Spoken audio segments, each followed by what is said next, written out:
Hi, I'm Matt. Welcome to Disney Planning Insights. Through creative content and live shows, we explain the hidden details of the Disney experience so that our clients can execute memorable adventures. Together with Princesses and the Mouse Disney Travel, we have helped hundreds of clients plan, book, and prepare for magical Disney vacations. Let our experience help you avoid common planning mistakes and maximize the enjoyment on your next Disney trip.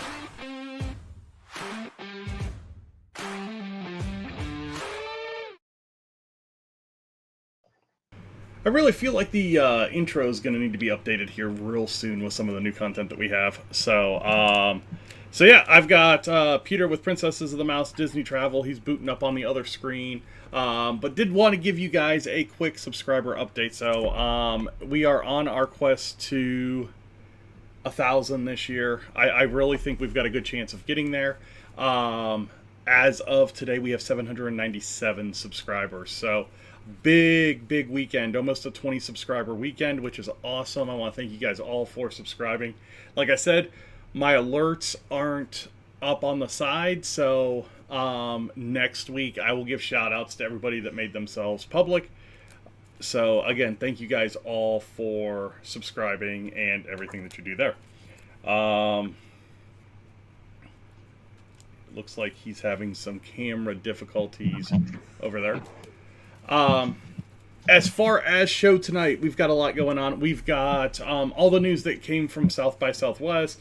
We've got a little bit of talk on the Lorcana front with Arkansas Islands releasing over the weekend, and just a lot of relative news happening around the parks, whether it be, you know, some Disney Plus news, some cruise line stuff, just a lot of different things going on. So, like I said, as soon as Peter gets his camera up over there, man, what is that? Wow, Toy Fair has all of the Jafar's Reign stuff out. That's sexy packaging there. Wow. All right. He's go-girding and ready to go, it looks like.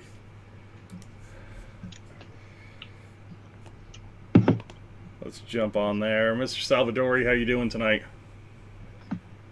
Fueled up and ready to go. Oh, go-girded up and ready to go. Stealing the daughter's go-gurts.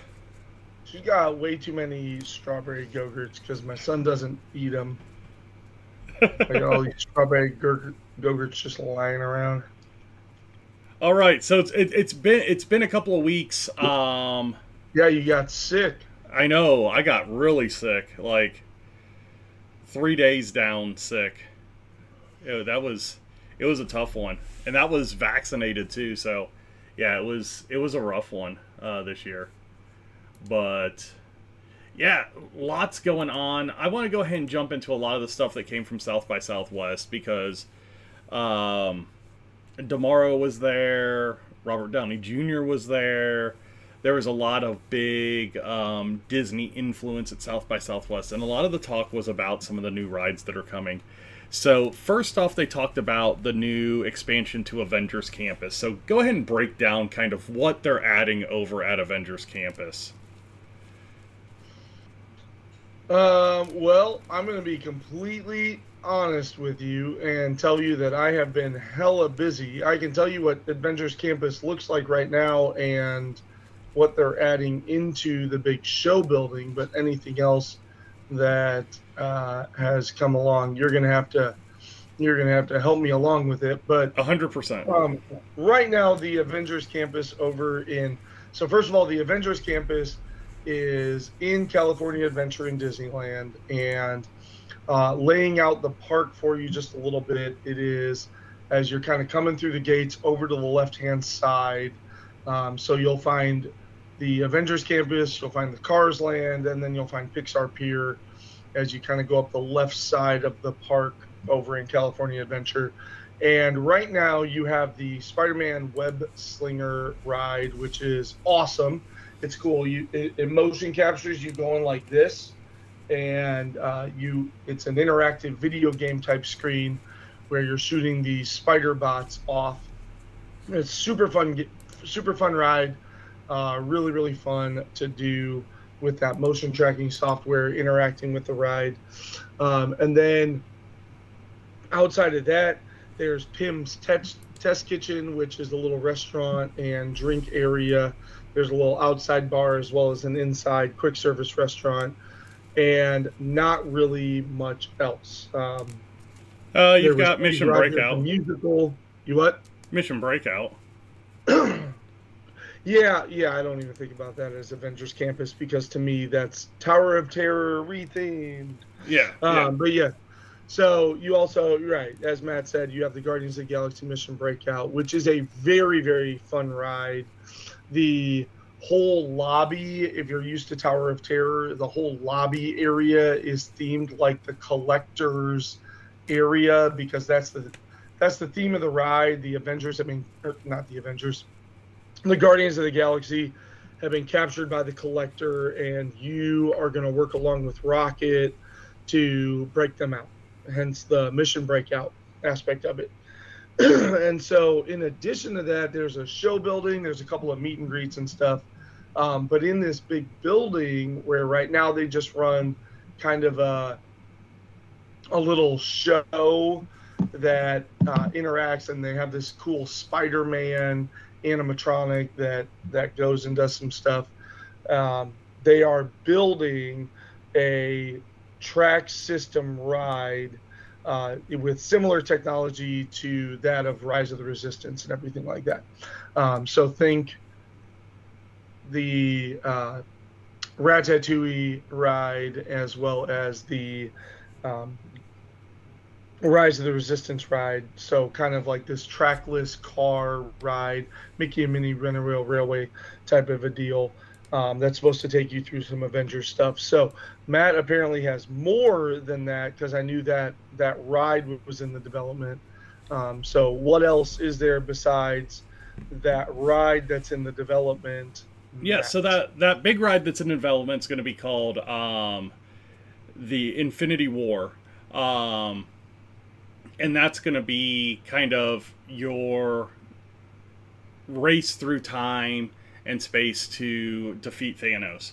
Also, getting added is a ride that's going to be called Stark Flight Lab. And that is going to be where Stark's robot, which I didn't realize had a name until this weekend. What is Stark's robot's name in Iron Man? Jarvis? No. The little arm robot down in his workshop. Are you talking about Dummy. Yeah. Yeah. Yeah, he calls him. Yeah, he says that in maybe the second Iron Man. I think so. But so basically, the concept of this is that Dummy is going to grab the back of your seat and give you a simulated flight, and it kind of goes haywire. So really cool concept there. So basically what you're getting is the expansion of Avengers Campus in Disneyland by 2 rides here in the next 3 years, which is going to be really, really cool. And they've already said that they've broken ground on both rides. So this is 100% in the works, going on right now, and hoping to be done by the end of 2027. So with that being said, a lot of rides and a lot of hoopla going into World as well. We'll start in we'll start in Magic Kingdom because I think that's the one that's kind of the controversial one right now, with where the Cars ride is going to be taking over the Rivers of America and Tom Sawyer Island area.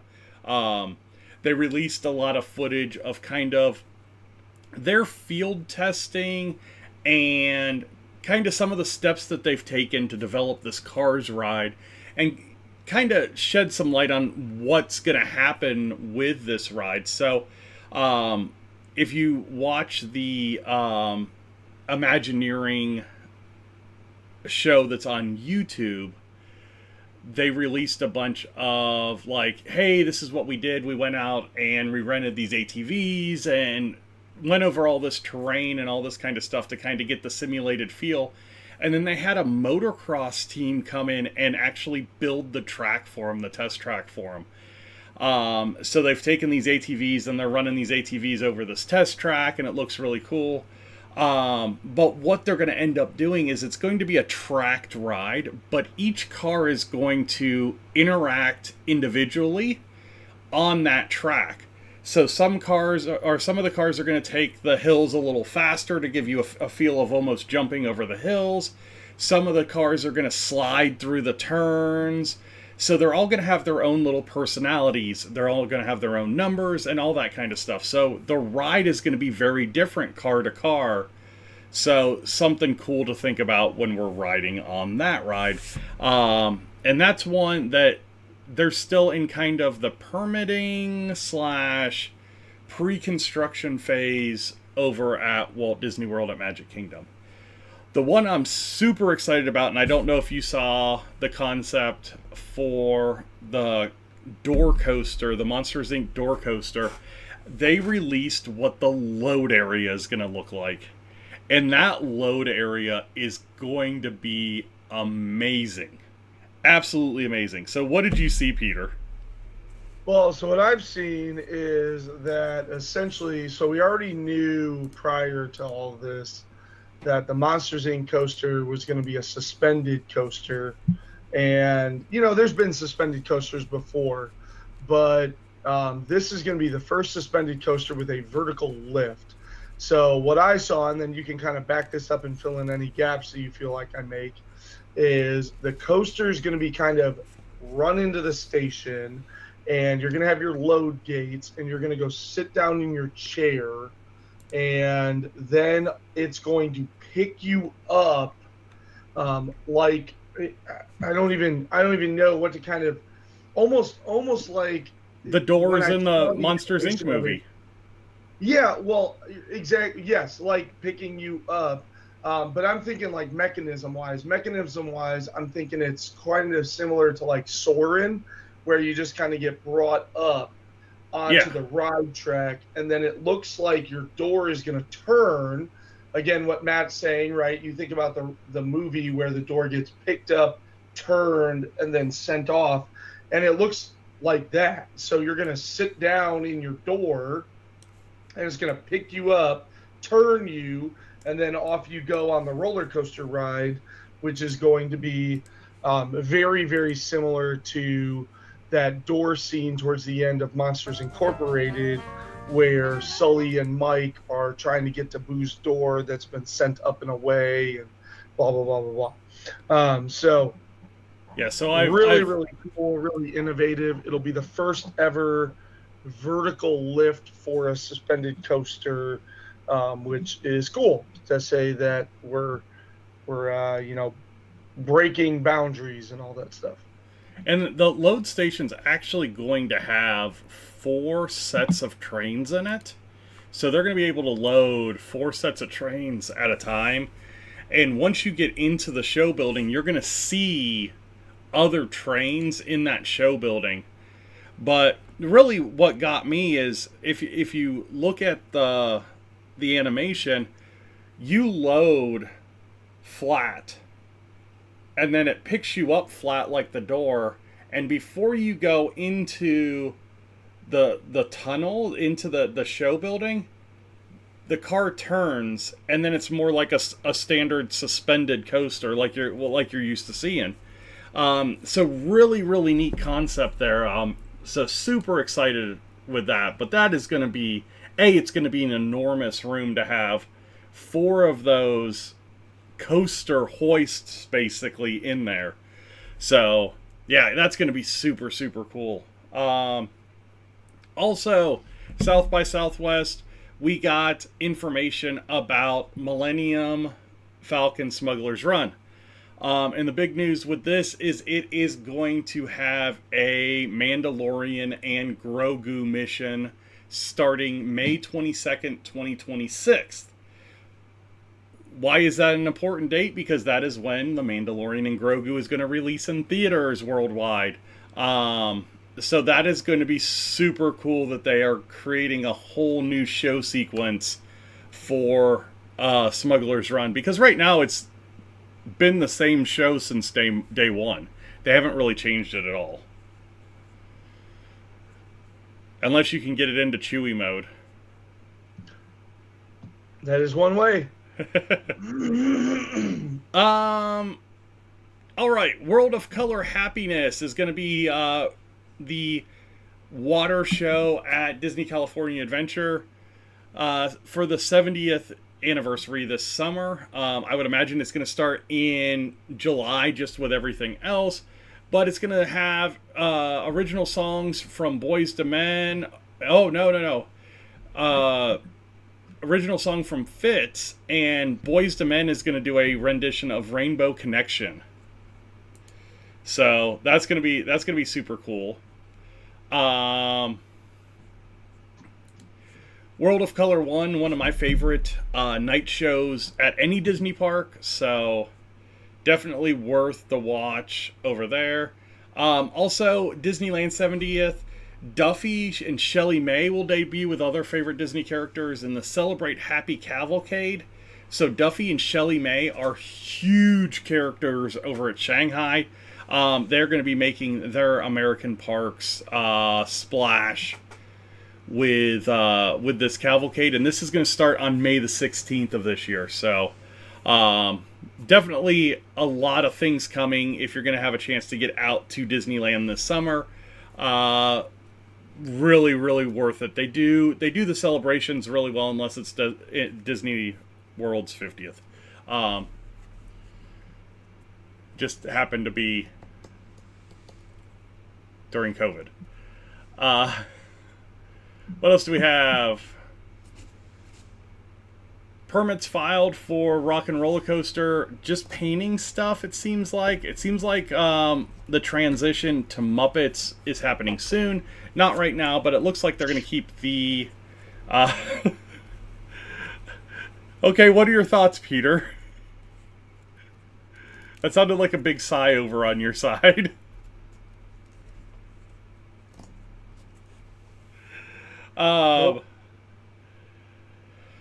Indiana Jones will be closed. We talked about this a little the last time you were on, because it was like right when you were going to be out there. Yes, it is. Let's see what we got. That's a big sigh. That's annoying. Rumors. Disney opening a Vegas resort. I don't ever see that happening.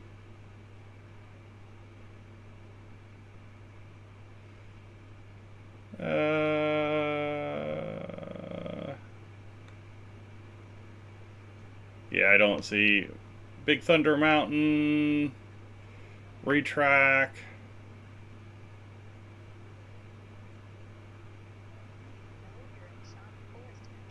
Nothing crazy.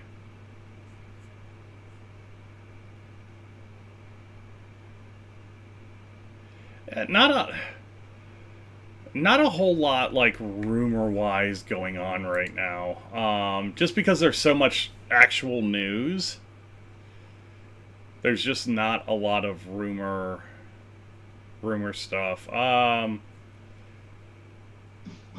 D23 was announced, Destination D23, August 29th through 31st, 2025, Walt Disney World Resort.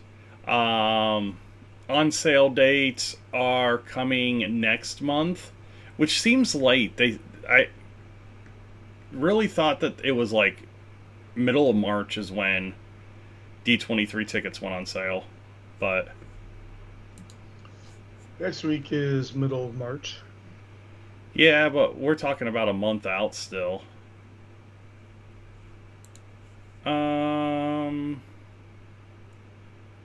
Infinity.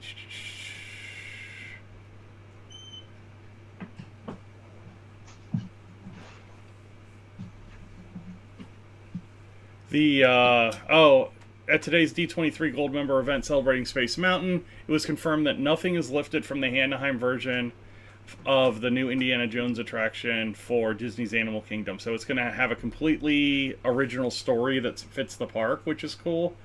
That we're not going to have it's a clone ride, but it's not going to be a clone story. You know, that is actually when you were talking about the new Cars Land, controversy aside, and to be truthful, jumping on that little fake steamboat and chugging around the little river is really not an exciting way to spend your day. So you can love it or you can hate it, but popping over to Tom Sawyer Island was enjoyable.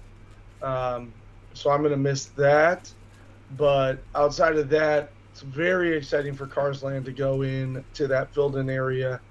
My one concern was that the Lightning McQueen ride, or the Cars Land ride, was just the Radiator Springs Racers was going to be replicated. Yeah.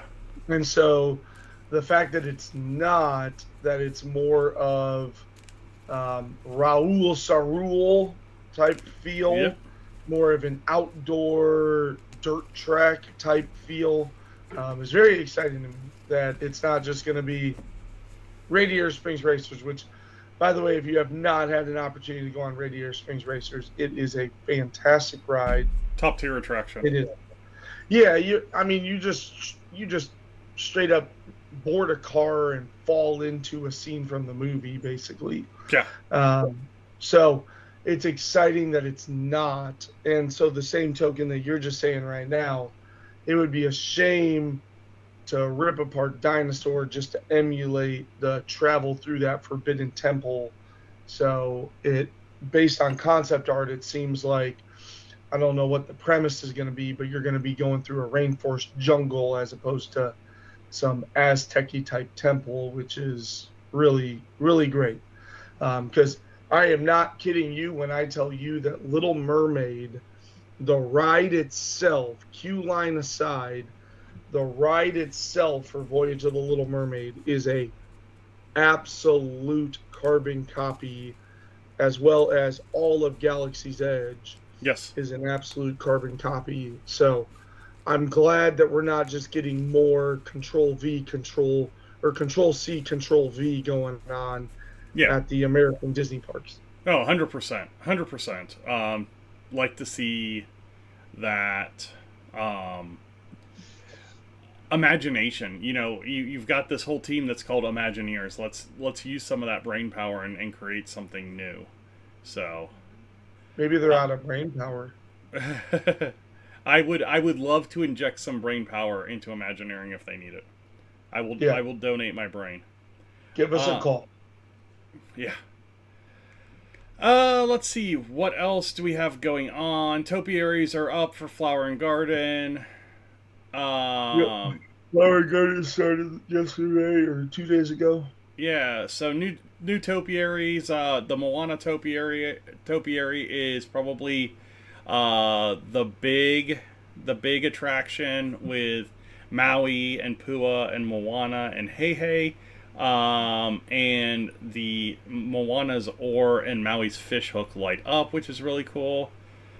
Paint the Night is coming back for Disneyland 70th. So if you are a fan of that parade, unbelievable nighttime parade, it's coming back to Disneyland for the 70th.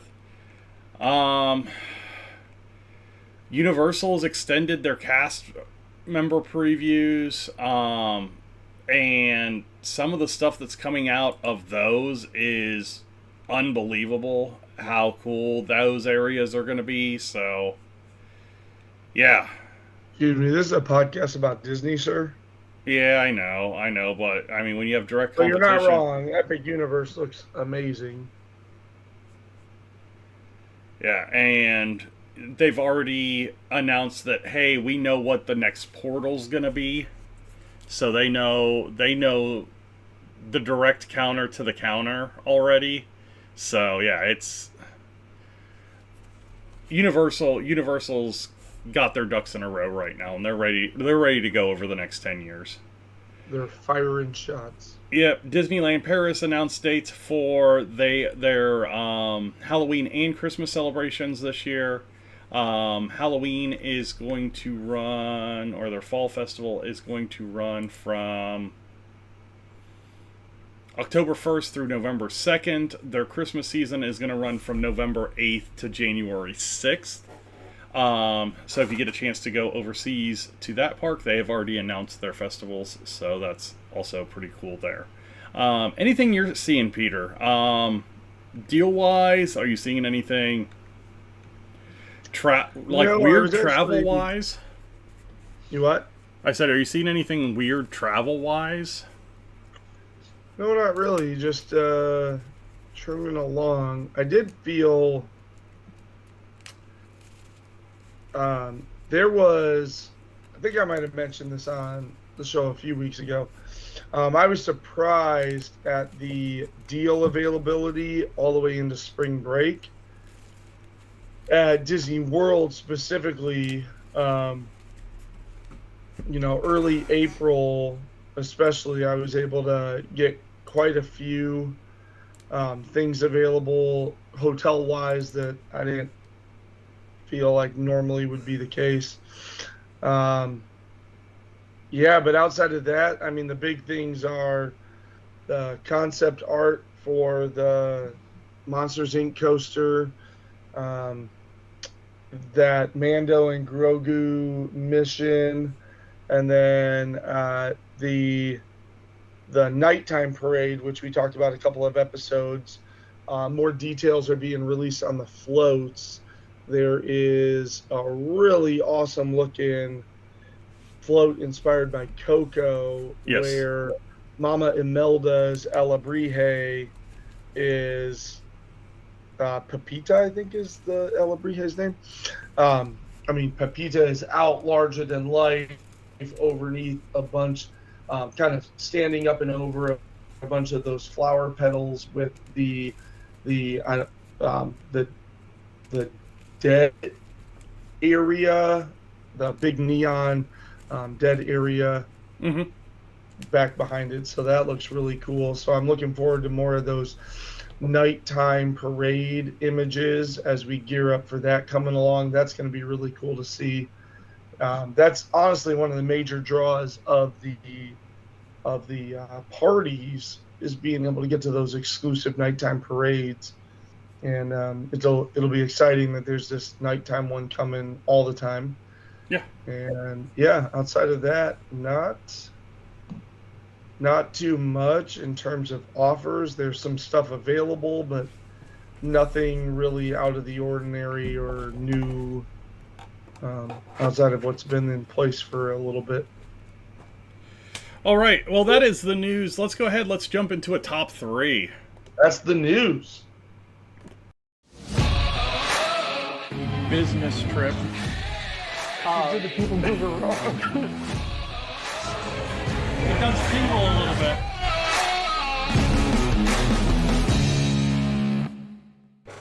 Hey, what's going on, everybody? It's Matt with the DPI podcast. Over on the other screen, it is Peter with Princesses and the Mouse Disney Travel, and it is top 3 time. If you've been here before, thanks for coming back. If you haven't been here before, we are going to pull a random chip out of this, and it's random this time, Peter, so don't worry about it.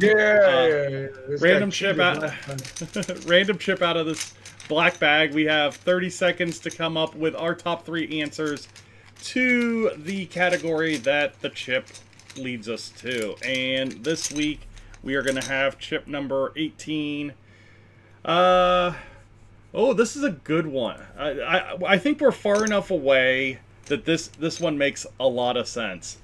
So this is going to be the top 3 pandemic changes that you wanted to stay.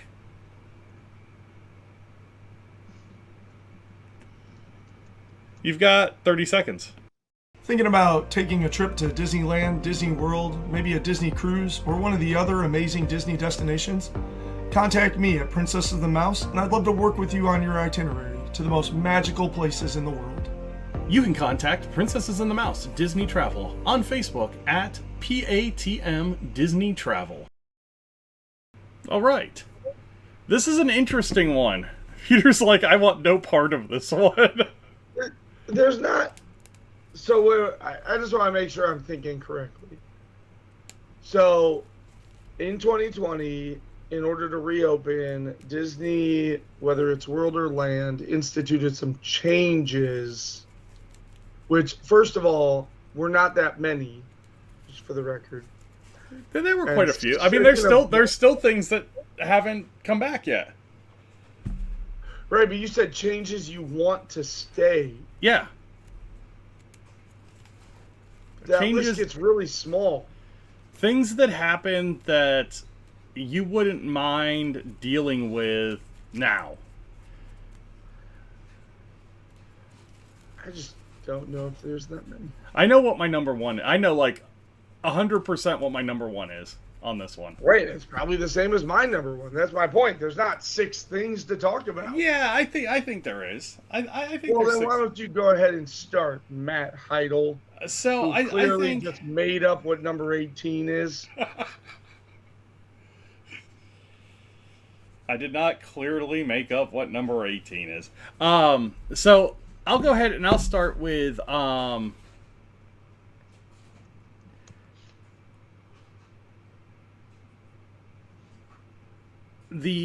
think this is something that really continued, but it was something that a lot of people changed to when the pandemic happened. But there was a lot of touchless everything, and one thing that they would not let you do is actually like physically check in. Now, granted, are there reasons to go to the front desk? Yes. If you follow the show, you know a lot of those reasons. And one of our great tips about checking in and going to the front desk and what to ask for. But I really liked the ability to just... You could check in super early. You'd get your room number basically when you got to the resort, and you could go to your room. And a little bit of that was kind of a product of limited capacity. A little bit of that was a product of, not a lot of people were super interested in travel right as the parks reopened. But it made it really convenient to go to the parks because there was one less touch point that you had. And I really kind of enjoyed that in certain situations. So that's going to be my number one, was kind of the rise of mobile check, or number 3. It was the rise of mobile check-in, but really the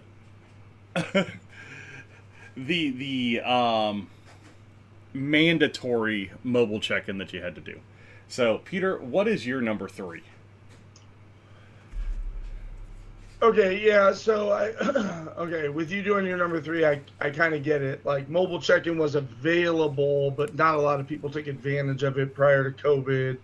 And now I would argue that probably like 80% of people do their mobile check-in. Yeah. Okay, all right.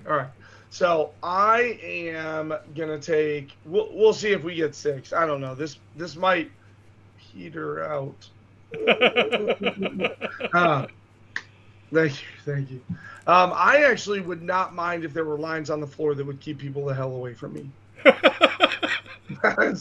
And probably this could be my number 1, but I'll go ahead and make it my number 3, and I'll see what my brain comes up with for more examples of things I would not mind just being there. So for those of you that visited Disney in the later part of 2020 into 2021, in response to the pandemic, there were lines every 6 feet, and it said, something to the effect of like, wait here for the next slot to become available.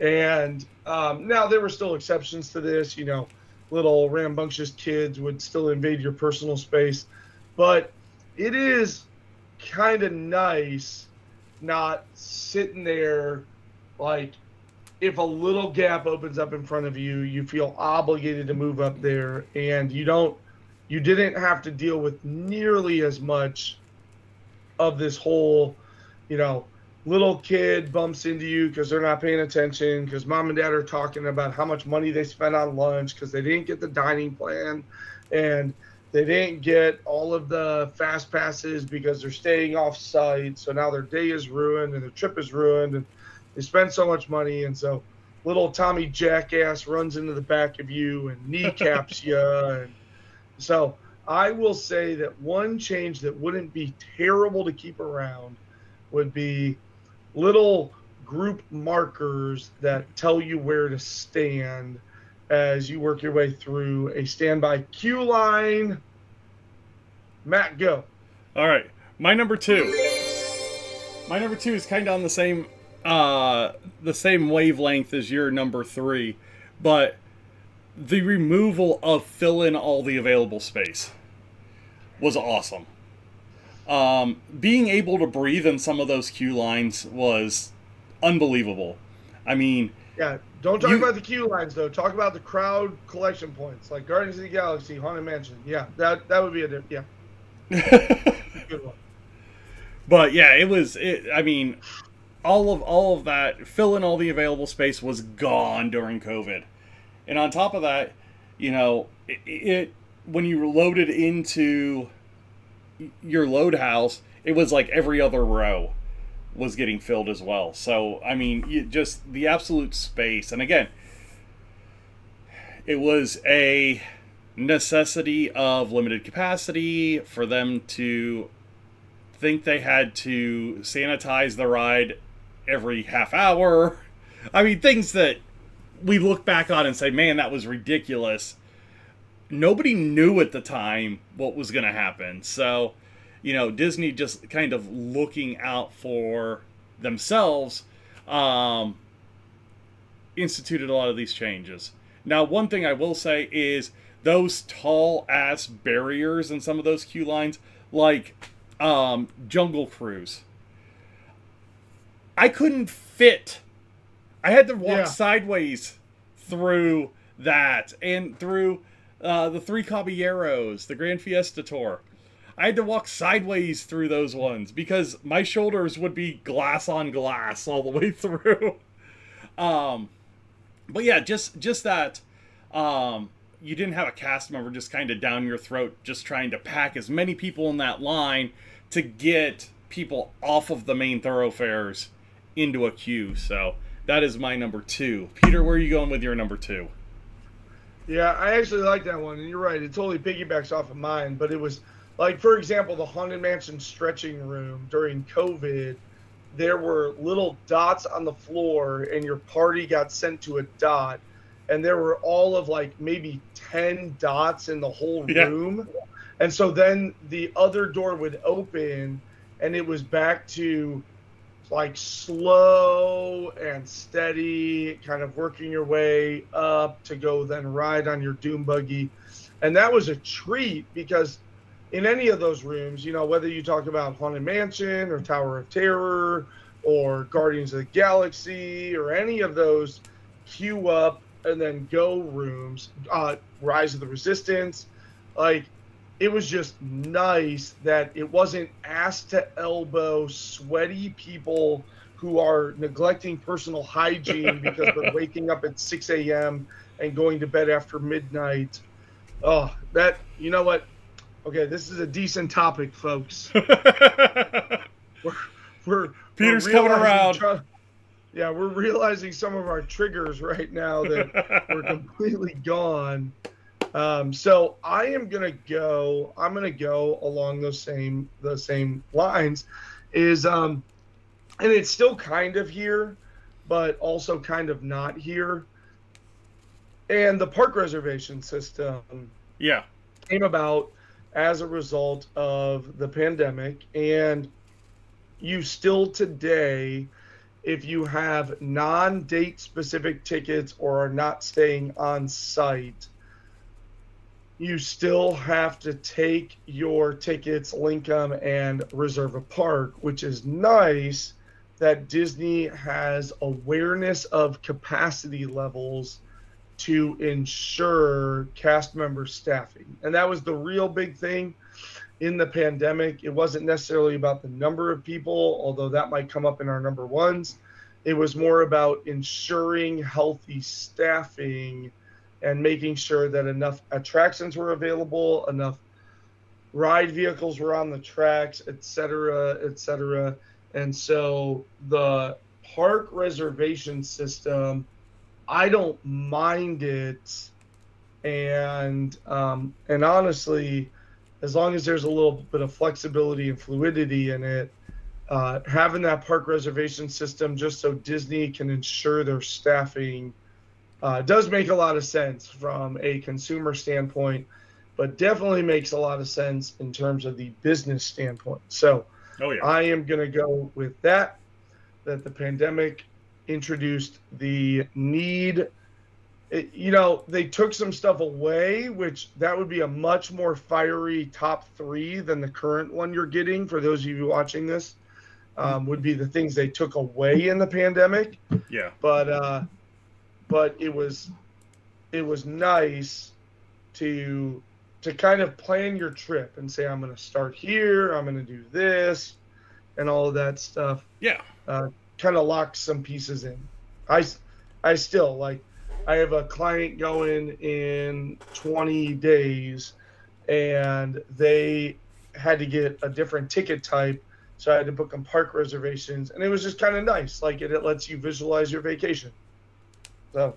Yeah. No. 100%. You can still do that as soon as you lock in your first meal or something like that. It'll pop up that was what park you're at that day, but. Yeah, for the most part, it's really hard to, unless you're doing the old spreadsheet method, know where you're going each day right now. So, all right, let's go to our number ones. My number one, if you've listened to this show for a long time, you know exactly where I'm going to go with my number one. And it is Crystal Palace needs to be a family-style restaurant.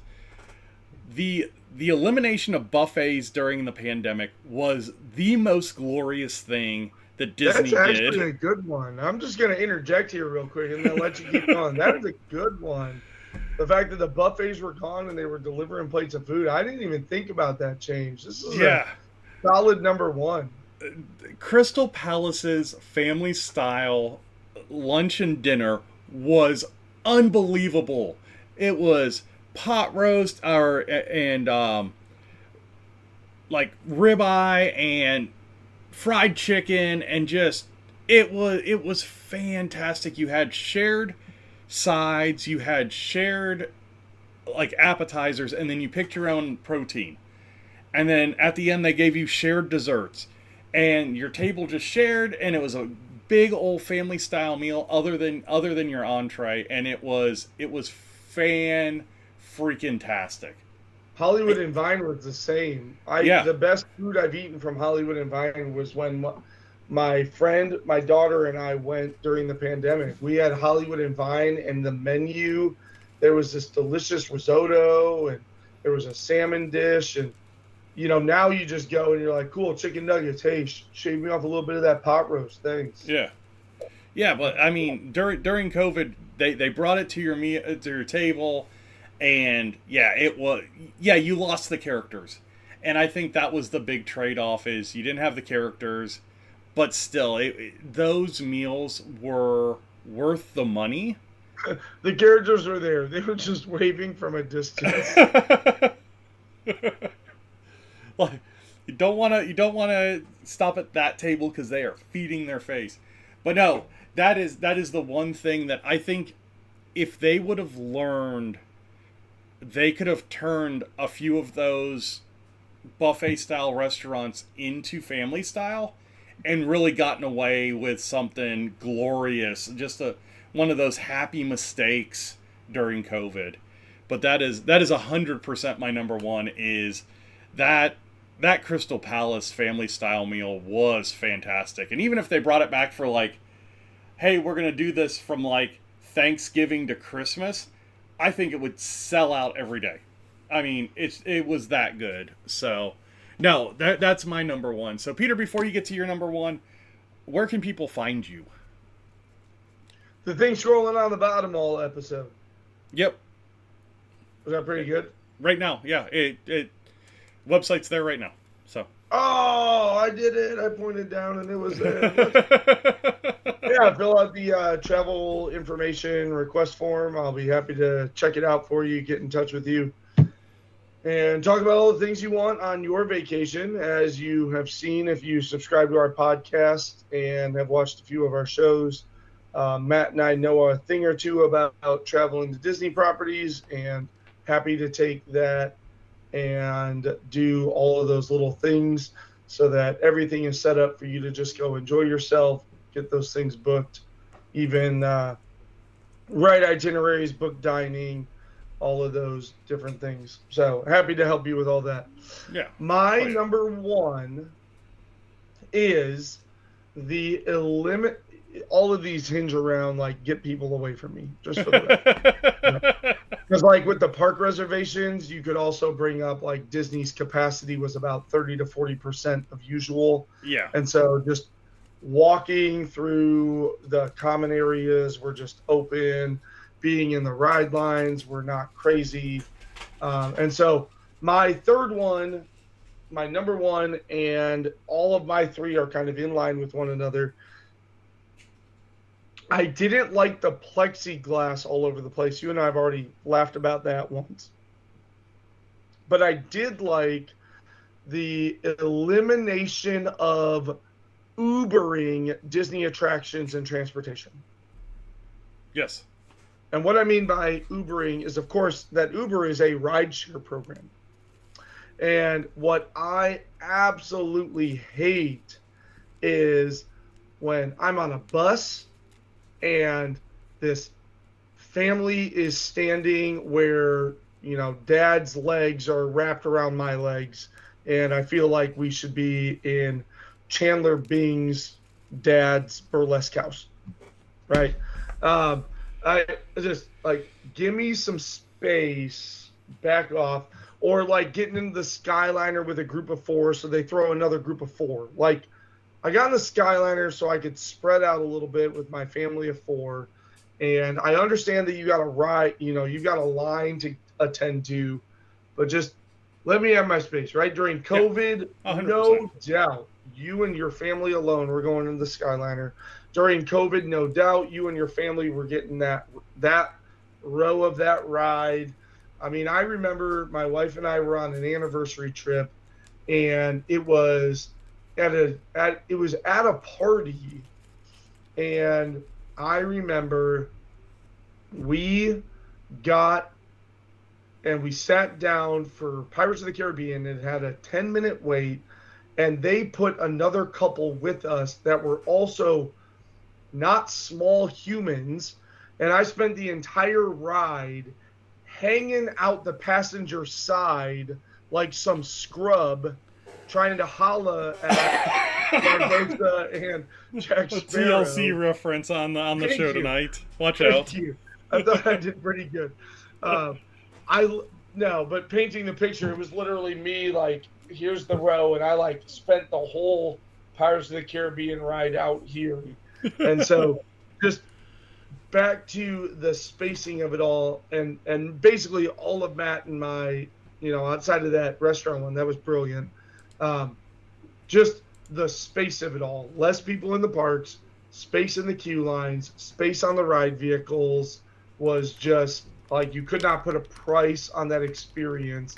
I do remember coming back from our trip shortly after they reopened from COVID going, I could get used to that. Like, it sucked having to wear a mask. You, at some point, kind of hyperventilate a little bit if you're kind of moving quick and your hot breath is just bearing down on you on a hot Florida day. But all the other stuff was pretty all right. Yeah, I remember that first trip back. Just it was second week of July, and just brutal. But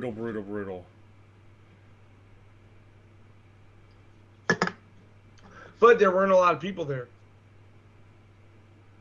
There wasn't. You did everything you wanted to do in a matter of hours. Okay, you just got a little no scrubs. audio on the podcast. That was a quality 90s hit. No.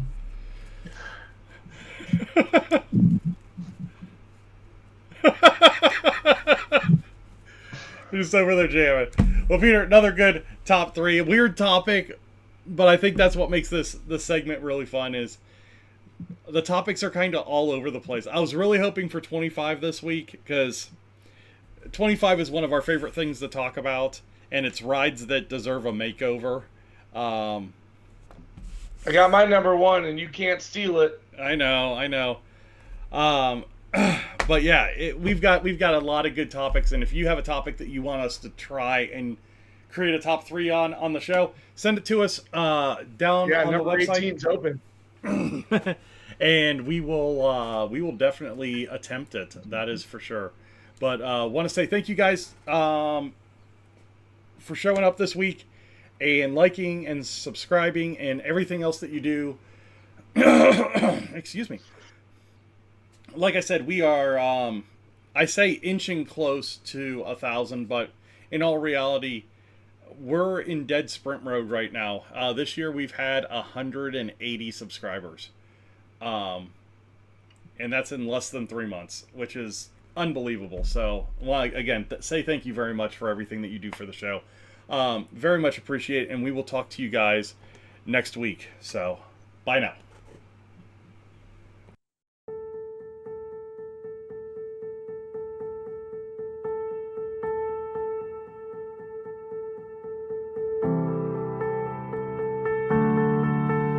Peter with Princesses and the Mouse. Disney Travel joined us tonight. We talked a little bit of Disney news. We had a Disney top 3 about pandemic changes we wished would have stayed. Check them out.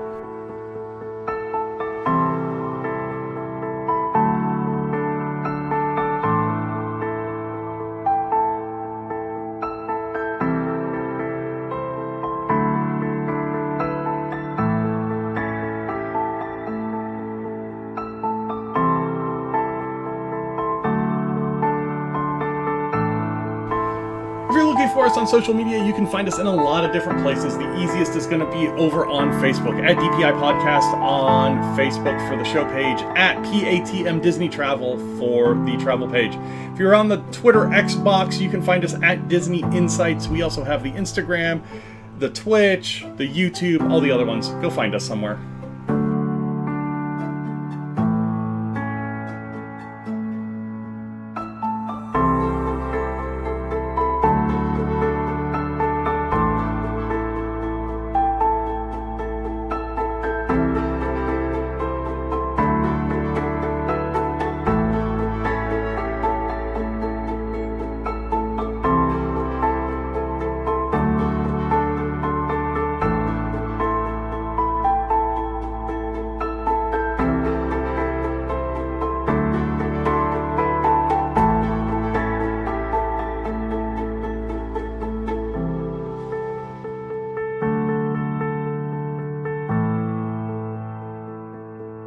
For tuning in, liking, sharing, subscribing, everything that you do to support the channel, we very much appreciate it.